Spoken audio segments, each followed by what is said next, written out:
Good morning friends. Today in this video we are going to solve some problem that is very important for coming UPSC prelims and some other competitive examination. So let's start from first question. ये प्रश्न है vaccine से संबंधित. A vaccine is a substance that resemble the disease causing agent but does not cause the disease. First option. Second option, it trains the body's immune system to recognize and kill the pathogens and creates a memory for the future. Third option, vaccine development is the time consuming and capital intensive process. तो दिए गए कथनों पर विचार करते हुए आपको vaccine के संबंधित में कौन सा कथन सही लग रहा है, आपके पास ऑप्शन दिए हुए हैं, आप इस पर विचार कीजिए.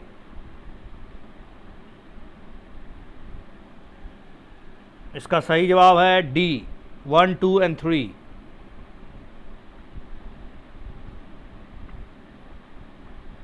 तो वैक्सीन से संबंधित जानकारी इसके बारे में थोड़ा सा और जान लेते हैं. Vaccine are one of the most effective tools जो हमारे बीमारियों से लड़ने के लिए बनाया जाता है, जिससे हम बीमारियों से बच पाएँ. Vaccine is a substance that resemble the disease causing agent. ये मतलब बीमारी जैसे ही होते हैं लेकिन हमारे शरीर को हमारे लिए कोई नुकसानदायक नहीं होते हैं, इससे हमें कोई बीमारी नहीं होती है.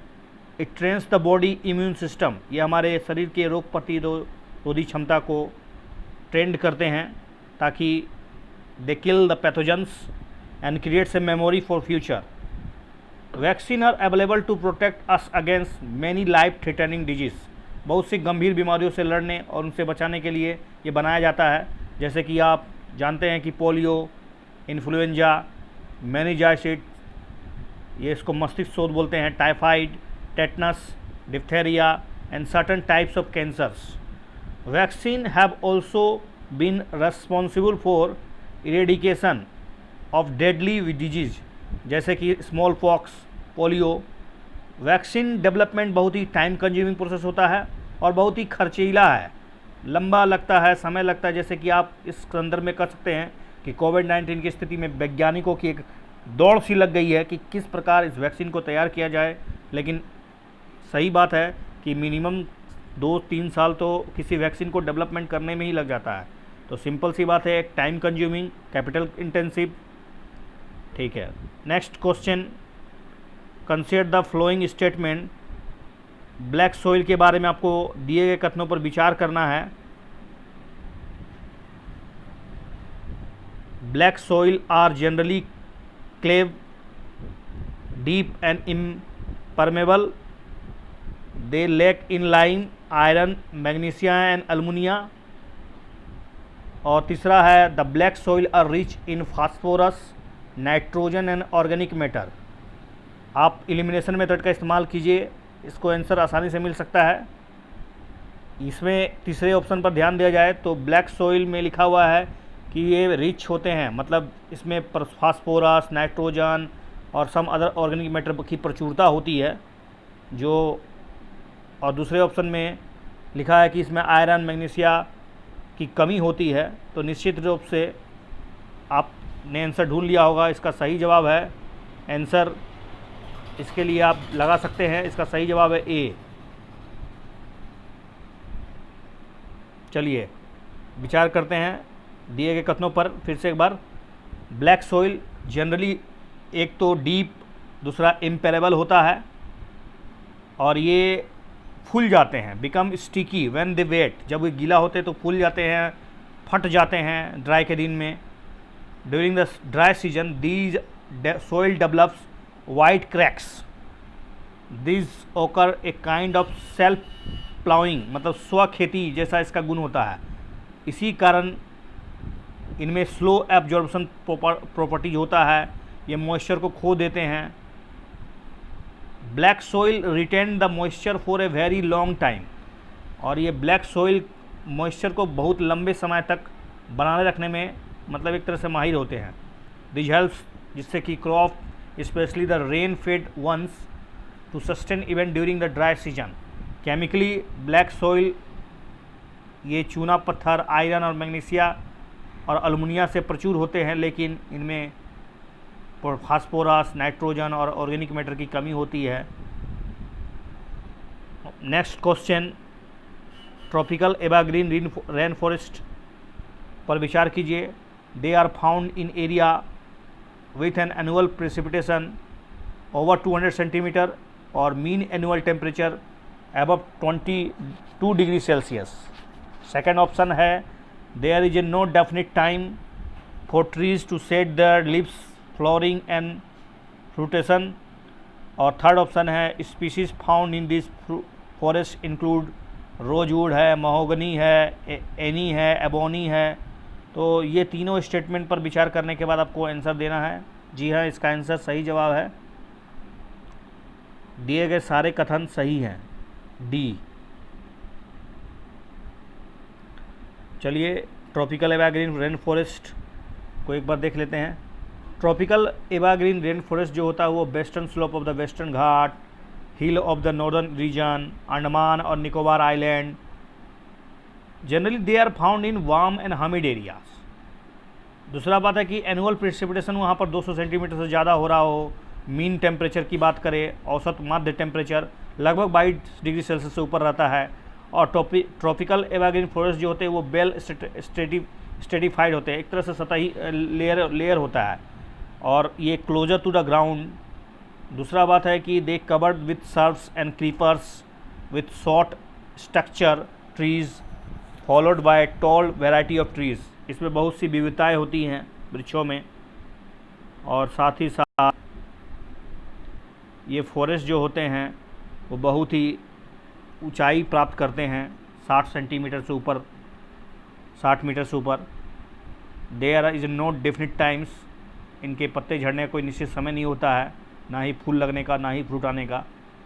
As this forest appear green all year round, species found in this forest, जैसे कि इसमें रोजवुड है, महोगनी है, एनी है, एबोनी है। चलिए नेक्स्ट क्वेश्चन पे विचार कीजिए। चौथा नंबर का प्रश्न है, टेम्पल है, दूसरा तरफ इसके जगह, इसके स्थल है। तो पालकुलंगारा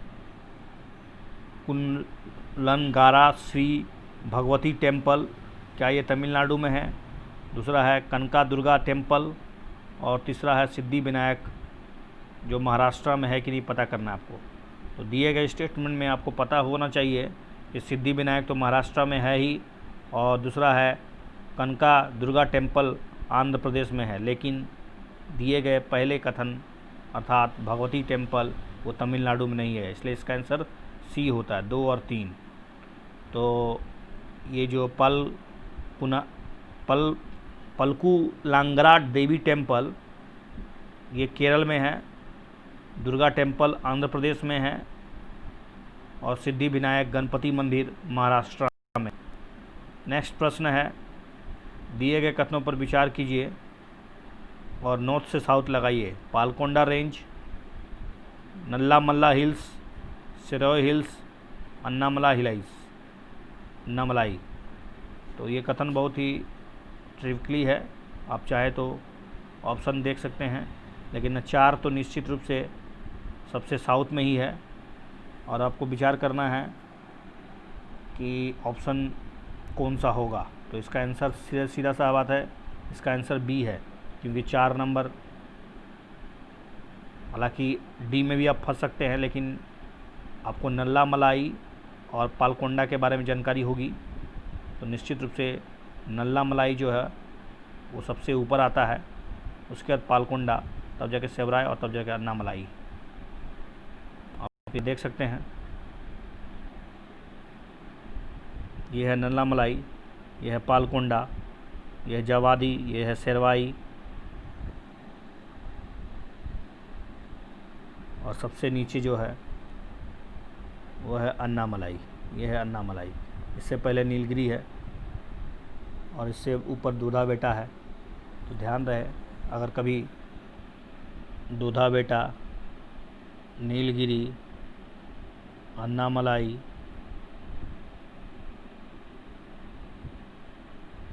तो डीएनए याद रखिएगा, डीएनए, दूधा बेटा, नीलगिरी और अन्नामलाई।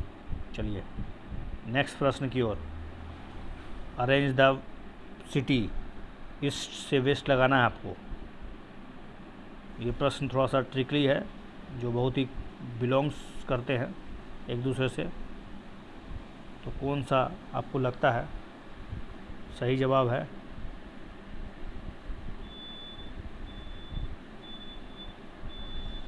इसका आंसर है 4 3 2 1।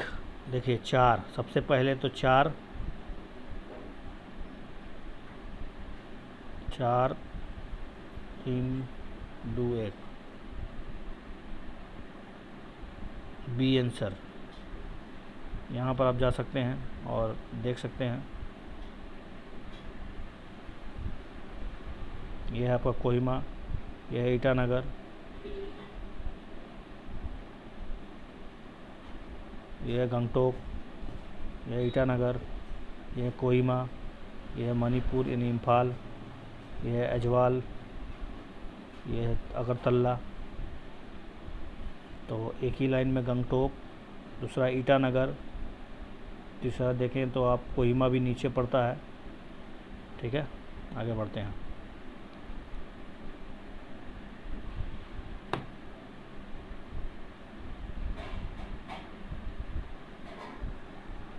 अगला प्रश्न है, reunion island is a overseas island of British located in Indian ocean.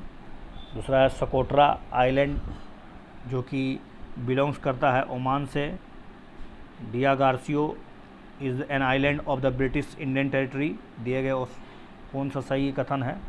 तो आपको पता होना चाहिए, रीयूनियन आइलैंड जो है वो ब्रिटिश का आइलैंड नहीं था, बल्कि ये फ्रांस का था। तो 1 नंबर तो इसी तरह से गलत हो जाता है।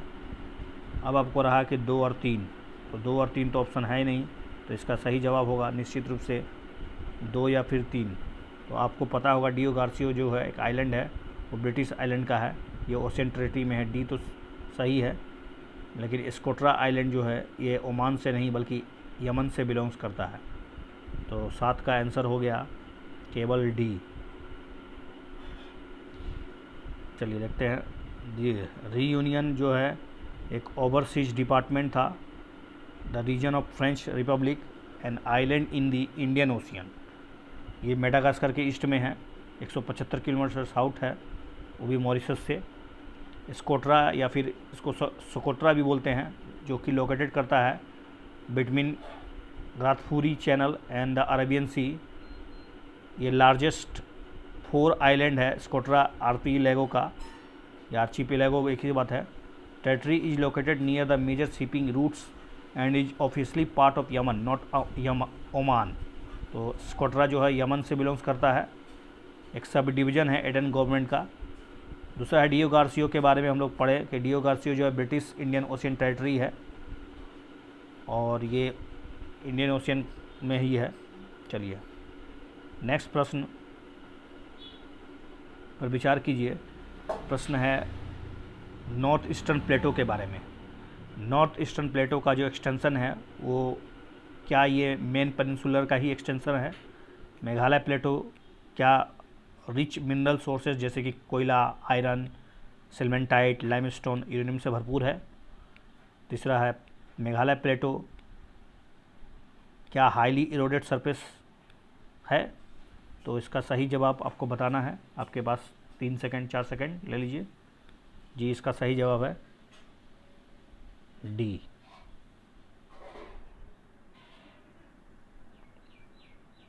नॉर्थ ईस्टर्न प्लेटो के बारे में देख लीजिए कुछ फैक्ट्स। सबसे पहली बात तो नॉर्थ ईस्टर्न प्लेटो जो है ये मेन पेनिनसुलर प्लेट का एक्सटेंशन है, और ऐसा विश्वास किया जाता है कि एक फोर्स के कारण ये नॉर्थ ईस्टवार्ड की तरफ गति किया जब इंडियन प्लेट ने।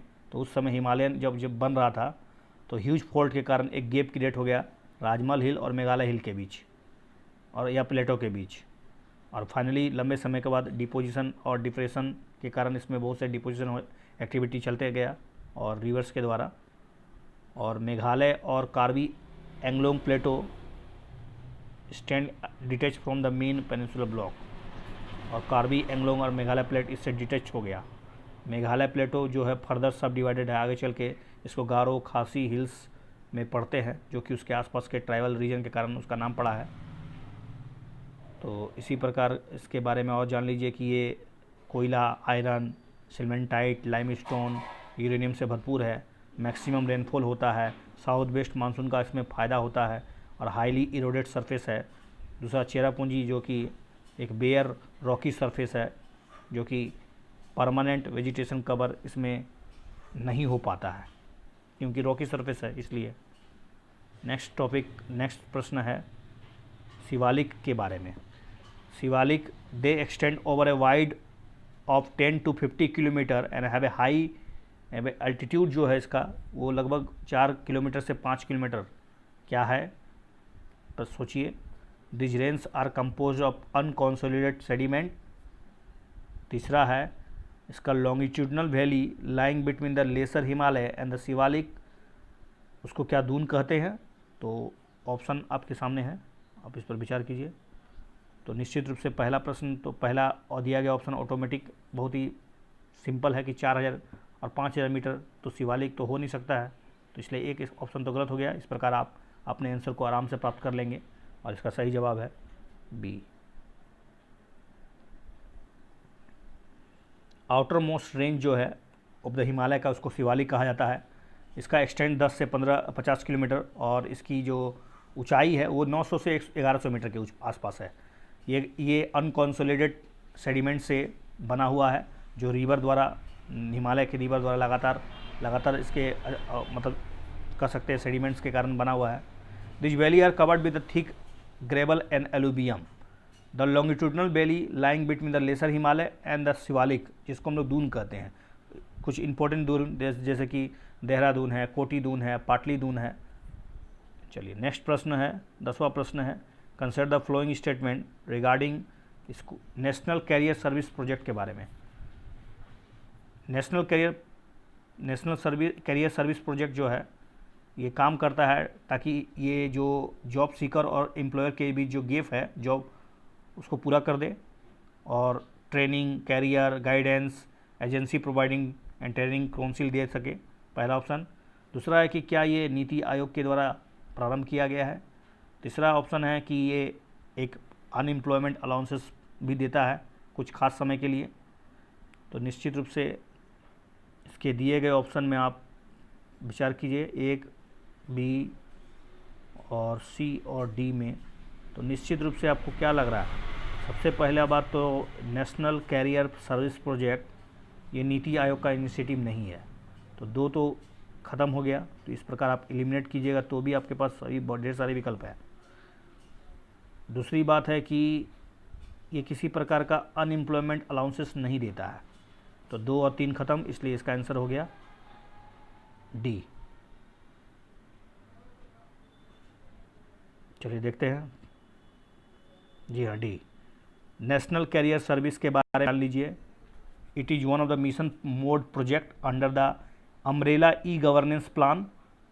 ये क्या करता है? ब्रिजिंग करता है gap between the job seeker and employer, candidates seeking training, career guidance, agency providing training and career counselling, and transforming करता है नेशनल एम्प्लॉयमेंट सर्विस के द्वारा। NCS provides a host of career related service, जैसे कि dynamic job matching हो, career counselling हो, job certification, vocational guidance and so on. लेकिन सबसे इंपॉर्टेंट बात है कि ये इनिशिएटिव है ministry of labour and employment का, नॉट नीति आयोग का। और इसके कुछ इंपॉर्टेंट अगर आप फोकस एरिया देखें तो इन्हेंस करेगा कैरियर अनएम्प्लॉयमेंट अपॉर्चुनिटीज़ को, काउंसलिंग एंड गाइडेंस को बढ़ाएगा, फोकसिंग करेगा डेवलपमेंट और डिसेंट एम्प्लॉयमेंट मिले, enhancing the female labour force participation, encouraging the entrepreneurial endeavors। It does not provide, कोई एम्प्लॉयमेंट अनएम्प्लॉयमेंट अलाउंसेस नहीं देता है। चल नेक्स्ट, यमुना के ट्रिब्यूटरीज के बारे में पूछा गया है, जिसमें ऑप्शन है आपके पास चंबल, वरुण, केन और रिंद। तो आप जान रहे हैं कि यहाँ सभी के सभी ऑप्शन क्या सही है या गलत। तो निश्चित रूप से इसका आंसर जो है वो डी है। क्योंकि सारे के सारे यमुना के ही ट्रिब्यूटरीज है, या लेफ्ट हो या राइट हो। देखते हैं। जी हाँ, यमुना एक वेस्टर्न मोस्ट और लॉन्गेस्ट ट्रिब्यूटरी है गंगा का, और यमुनोत्री ग्लेशियर से निकलता है। वो भी वेस्टर्न स्लोप है, बंदरपूछ रेंज, और आगे चल के गंगा में प्रयाग से मिल जाता है इलाहाबाद में, जिसको आज प्रयाग बोलते हैं।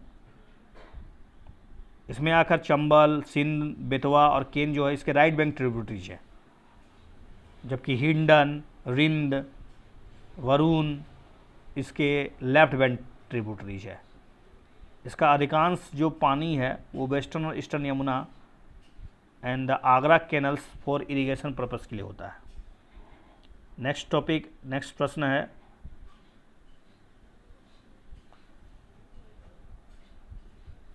Consider the flowing statement about the break in the monsoon in northern India if the rain bearing storm are very frequent along the monsoon through. क्या ये ब्रेक ऑफ द मानसून का कारण है, या फिर over the west coast dry spell are associated with the days when winds blow parallel to the coast. Monsoon में जो break आता है उसके क्या कारण हो सकते हैं? एक तो northern India, if the rain bearing storm are very frequent along the monsoon through. दूसरा है west coast, the dry spell are associated with the days when winds blow parallel to the coast. जब हवाएं अगर coast के parallel चलेगी तो निश्चित रूप से ये मानसून के ब्रेक का कारण बन सकता है। लेकिन क्या पहला वाला सही है? Storm are very frequent along the monsoon, ऐसा नॉर्दर्न इंडिया में नहीं होता है, इसलिए इसका आंसर केवल और केवल बी है। ब्रेक इन द मानसून के बारे में दिया है कि during the south west monsoon period after having rains for a few days if the rain fails to occur for 1 or 2 more week, एक या दो अधिक सप्ताह तक अगर बारिश ना हो मानसून आ जाने के बाद भी, तो इसको ब्रेक इन द मानसून कहते हैं। और ये dry spell are quite common होता है during the rainy season. This breaks in the different region are due to the different region. इसके डिफरेंट कारण होते हैं अलग अलग रीजन के लिए। अगर नॉर्दर्न इंडिया की बात करें तो rains are likely to fail if the rain bearing storm are not very frequent along the monsoon through और ITCZ कवर द रीजन। अगर उस क्षेत्र में ITCZ नहीं है तो वहाँ पर मानसून थोड़ा देर के लिए मतलब एक तरह से वर्षा नहीं होता है। दूसरा बात है कि अगर वेस्ट कोस्ट की बात करें तो हवाएं जो होती है वो पैरेलल बहती है, तो हवाएं पैरेलल बहेगी तो स्वाभाविक है वर्षा तो होगी नहीं। अगला है ग्रैंड रेनेसांस डैम के बारे में। ये तो बहुत इजी प्रश्न है, चर्चा में था। इसका आंसर इथोपिया है, डी। इसमें कुछ ज़्यादा सोचना नहीं है। The grand Ethiopian renaissance dam, जो कि जिसको मिलेनियम डैम भी कहते हैं समटाइम, ये ब्लू रिवर पर बनाया जा रहा है इथोपिया में। 14वां प्रश्न है consider the flowing statement regarding retreating south west monsoon. लौटती हुई मानसून के बारे में विचार करना है कि इट इज मतलब इसका जो फीचर्स होता है, it is marked by the cloudy sky and rising temperature. दूसरा है weather in the retreating monsoon is dry in the North India but it is associated with the rain in the eastern part of the peninsula. तीसरा option है wide spread rain in the season is associated with the passage of the cyclonic depression। तो देखिए पहला option बिल्कुल ही गलत है, क्योंकि cloudy sky तो होगा नहीं, क्योंकि साउथ वेस्ट मानसून वो भी रिट्रीटिंग मानसून, तो उसमें तो आकाश साफ होती है, बादल तो दिखते नहीं हैं। तो एक ऑप्शन तो ख़त्म, एक ख़त्म, तो आपका आंसर ऑटोमेटिक मिल गया आपको। जी हाँ, B. Retreating south west monsoon is mark by the clear skies and rise in temperature. आकाश साफ होगा, टेम्परेचर बढ़ेगा। The land is still moist, लेकिन हवाएं अभी भी इसमें मॉइस्ट है। Owing to the condition the high temperature and humidity the weather become बहुत ही अप्रेसिव हो जाता है, जिसको हम लोग गुमस बोलते हैं। This is commonly known as October heat.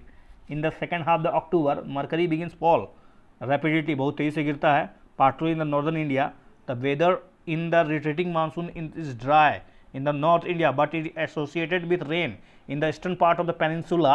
Here October and November are the rainiest months of the year. Widespread rain in this season is associated with the passage of cyclonic depression which originated over the Andaman Sea and managed to cross the eastern coast of the southern peninsula. इससे वहाँ पर बारिश हो जाती है और इसका कारण है, सबसे बड़ा कारण, कि साइक्लोनिक डिप्रेशन जो कि अंडमान सी में बनता है. This tropical cyclone are very destructive, हालांकि ये बहुत नुकसानदायक भी होता है. नेक्स्ट 15वां प्रश्न है सुनामी के बारे में. तो सबसे पहला प्रश्न सुनामी कहता है speed of the wave in the ocean depends upon the depth of the water. क्या ये गहराई पर डिपेंड करता है सुनामी, पानी के गहराई पर. दूसरा, speed is more in shallow water than in the ocean deep, और it is easy to detect the tsunami in the deeper parts of the sea. तो सोच लीजिए 15 का इसका सही जवाब कॉमन सेंस है कि आप अगर जानते हैं कि सुनामी को डीपर पार्ट्स ऑफ द सी में बिल्कुल डिटेक्ट करना बहुत ही मुश्किल है, क्योंकि अगर कोई जहाज़ भी अगर बहुत डीप सी में है और अगर सुनामी उसके नीचे से गुजर जाए तो कुछ पता नहीं चलता है. तो निश्चित रूप से 3 इसका ऑप्शन गलत है. तो आपका आंसर तो आराम से मिल जा रहा है. जी हाँ, 1 और 2. तो सुनामी के बारे में तो अर्थक्वेक्स एंड वोल्केनिक जो इरेप्शन होता है, जो सबसे बड़ा कारण होता है sudden displacement of ocean water in the form of high vertical waves, उसी को सुनामी कहते हैं. और सेस्मिक वेव्स कह सकते हैं आप. Normally seismic waves cause only the instantaneous vertical wave, but after the initial disturbances a series of afterwards are created in the water and that oscillate between high crest and low trough in order to restore the water level, ताकि पानी की जो स्थिति थी वो बरकरार रहे. इसलिए पानी एक ऊंचाई में जाता है फिर नीचे गिरता है. The speed of the wave in the ocean depends upon the depth of the water. It is more in the shallow water than in the ocean deep. As a result of this, the impact of the tsunami less over the ocean, but more near the coast, where the cause large-scale devastation. Therefore, the ship at the sea is not much affected by tsunami, and it is difficult to detect a tsunami in the deeper parts of the sea. It is so because over deep water, the tsunami has very long wave and limited wave height. चूँकि tsunami का deep sea में उसका wavelength बहुत बड़ा होता है और limited wave height होता है. Thus, a tsunami was raised the sea only a meter or 2, and each rise and falls takes several minutes. जिसके opposite, when tsunami enters the shallow water, it wavelength gets reduced. इसका wavelength घटता है, period remains unchanged, लेकिन समय तो उतना ही रहता है. जिससे क्या होता है, which increase the wave height, इससे वेव की ऊंचाई बहुत बढ़ जाती है. and sometimes it can तो 115 मीटर भी, ये 15 मीटर ऊंचे चल जाता है, जैसा कि आपने 2004 के सुनामी में देखा होगा. Which causes a large scale destruction along the shores. These are also called shallow water waves. Sorry. Tsunami are frequently observed along the Pacific Ring of the Fire, खास करके कोस्ट ऑफ अलास्का है, Japan है, Philippines है, other island of south east Asia, Indonesia, Malaysia, Myanmar, Sri Lanka and India Ibn. तो ये tsunami जो होता है, रिंग ऑफ फायर जो है, उसके चारों तरफ आने की बहुत संभावना रहती है, क्योंकि वहाँ पर भूकंप और वहाँ पर ज्वालामुखी क्रिया हमेशा आते रहता है, जिससे पानी का बहुत बड़ा डिस्प्लेसमेंट हो जाता है. Okay, next topic, that mean next प्रश्न है 16वां प्रश्न है आपके सामने. ये है 16 ग्रासलैंड के बारे में. तो विचार कीजिए. This forest are found in shelter in valleys with sufficient moisture and proper drainage and an altitude more than 1500 metre. दूसरा, they are rich storehouses of biodiversity and home to extremely rich wildlife. Nilgiri upper region is classified as a southern mountain grassland. तो दिए गए सारे option पर विचार कर लिए तो निश्चित रूप से इसका ऑप्शन 16 ग्रासलैंड के बारे में है, और ये सारा का सारा दिया गया सारा ऑप्शन सही है. तो plantation of exotic species including tea है in the Nilgiri can wipe out solar vegetation. According to the report filled by the expert committee form by the Madras high court. Madras high court के द्वारा एक रिपोर्ट दिया गया कि अगर नीलगिरी हिल में अगर आपने टी उगा दिया तो होगा क्या प्रभाव, कि 16 ग्रास पूरी तरह से खत्म हो जाएगा.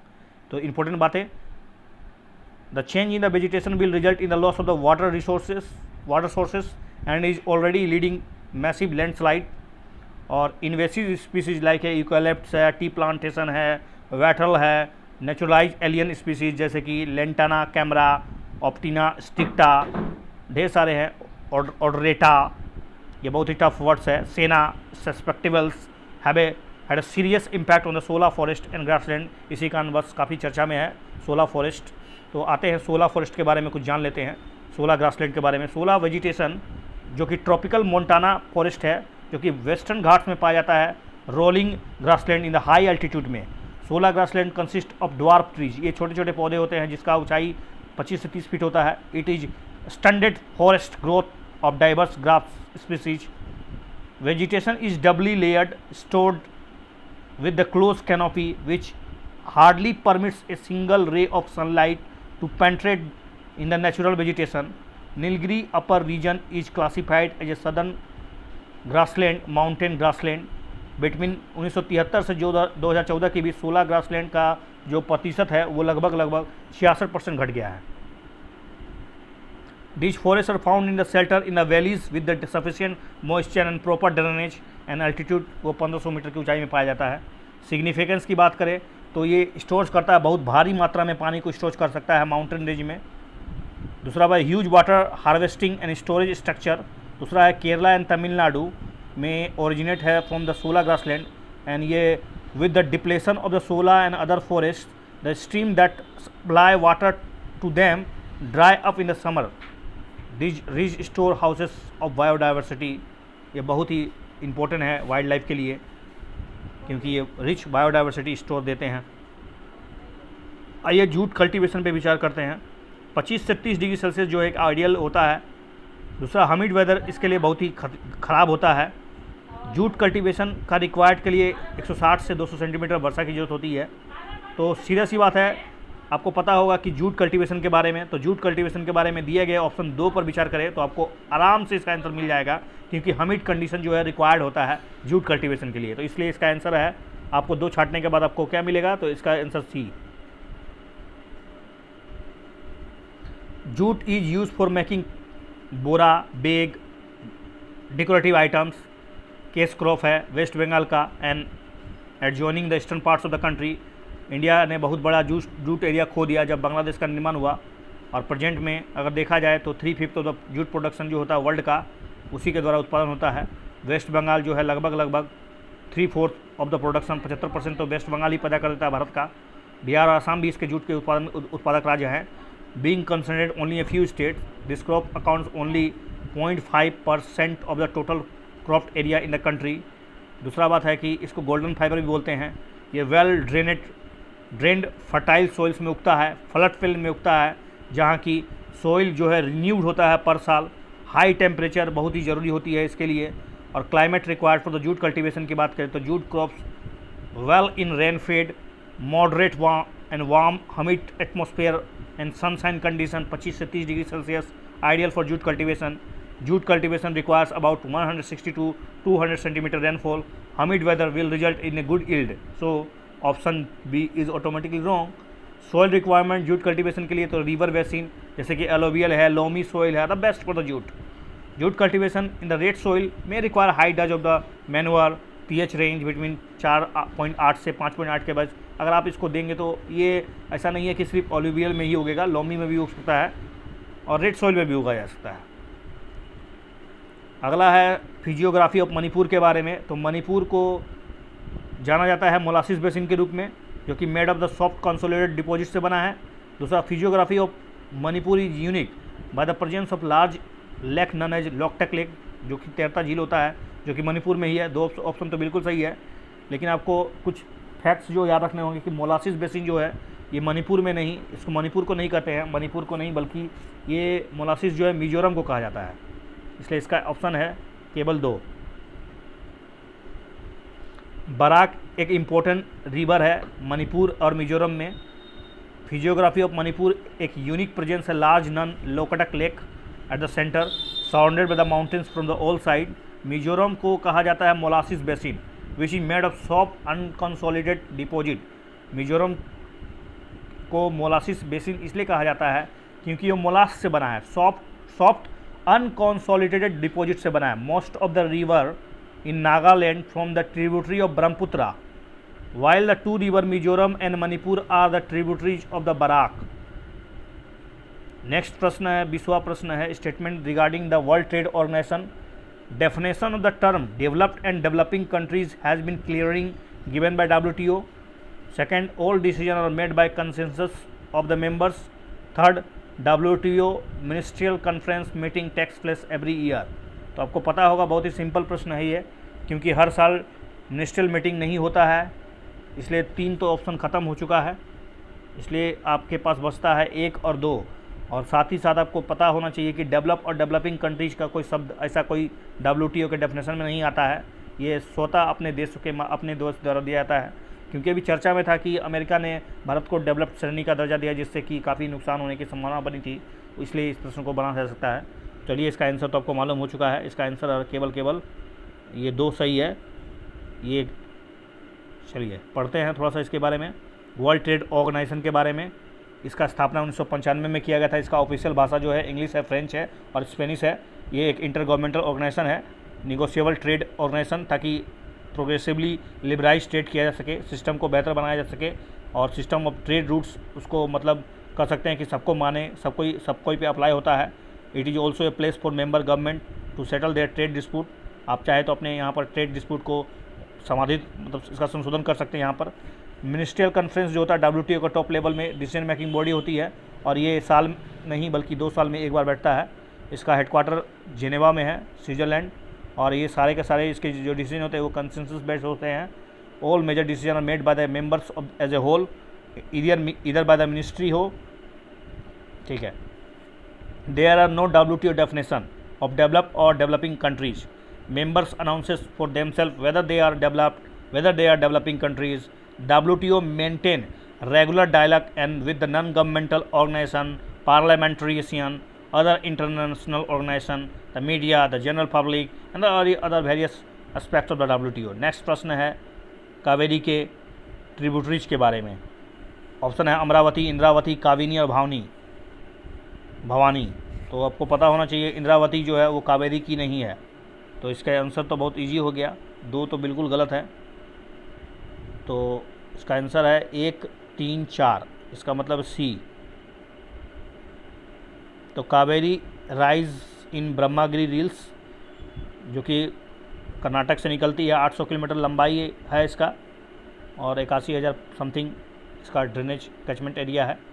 अपर कैचमेंट एरिया जो होता है वो रेनफॉल प्राप्त करता है साउथ वेस्ट मानसून से, जबकि लोअर पार्ट जो होता है वो नॉर्दर्न वेस्ट मानसून से, अर्थात ये विंटर और ये समर दोनों दृष्टिकोण से लाभप्रद है और इसमें पानी की कमी नहीं होती है जैसे कि दूसरे पेनिनसुलर रिवर में होता है।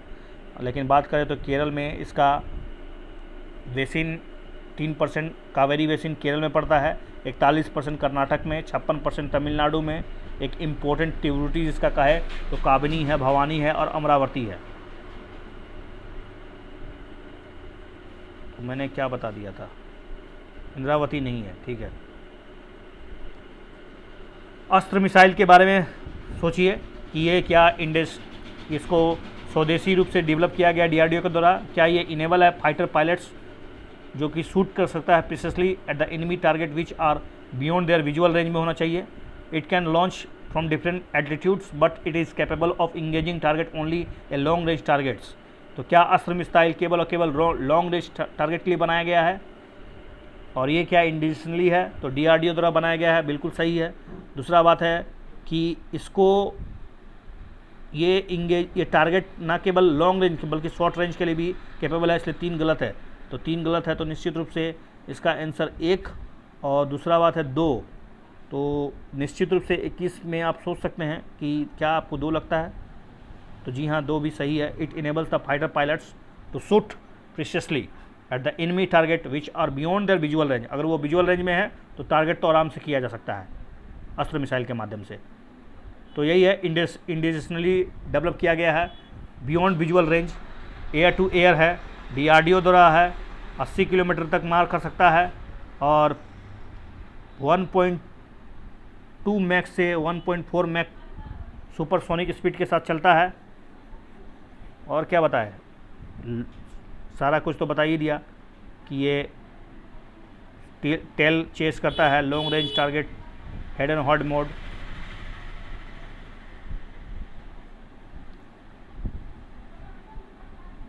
ये अस्त्र मिसाइल का एक स्नैपशॉट है, देख सकते हैं। रेंज 70 किलोमीटर है, स्पीड 5,555 किलोमीटर प्रति घंटा की रफ्तार से दौड़ेगा और ये all weather beyond visual range, air to air है, डेवलप DRDO द्वारा है, डेवलप इन इंडिया है, पहला है, और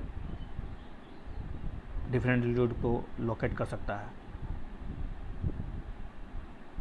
अब अगला प्रश्न है ट्रॉपिकल थॉर्न फॉरेस्ट के बारे में। तो आप इस प्रश्न पर विचार कीजिए। Tropical thorn forest occur in the area which receive rainfall less than 50 centimetre. In this forest plants remain leafless for the most part of the year. और दूसरा है tussocky grass grow up to the height of 2 metre at the under of growth. तो निश्चित रूप से दिए गए सारे ऑप्शन आपको क्या लगते हैं, सही है या गलत? ट्रॉपिकल थॉर्न फॉरेस्ट निश्चित रूप से 50 सेंटीमीटर से कम वाले क्षेत्रों में उगता है, और ये फॉरेस्ट जो होते हैं इनमें मतलब पत्ता विहीन होता है, पत्र विहीन। और टस्की ग्रोस एक प्रकार का ग्रास है जो कि 2 मीटर हाइट तक बढ़ सकता है। सही option D.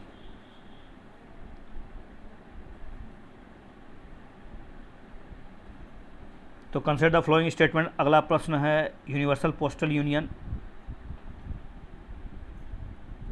It is a specialised agency of united nation that coordinates postal policies among member nation. India is at to become a member of the union. तो इसका आंसर तो दिख चुका था, इसलिए इस पर ज़्यादा विचार नहीं किया जाएगा। इसका आंसर ए ही है। हालांकि भारत इसका सदस्य 1876 में ही बन चुका है।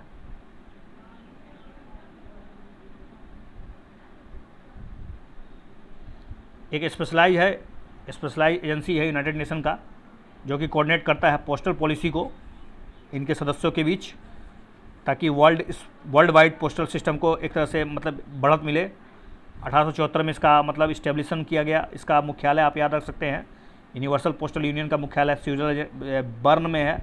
192 इसके सदस्य हैं, ठीक है। और कह सकते हैं कि 40 lakh postal outlet world wide regulate किया जाता है, और इंडिया ने इसको 1876 में ही ज्वाइन कर लिया था, जबकि पाकिस्तान ने इसको 1947 में ज्वाइन किया था।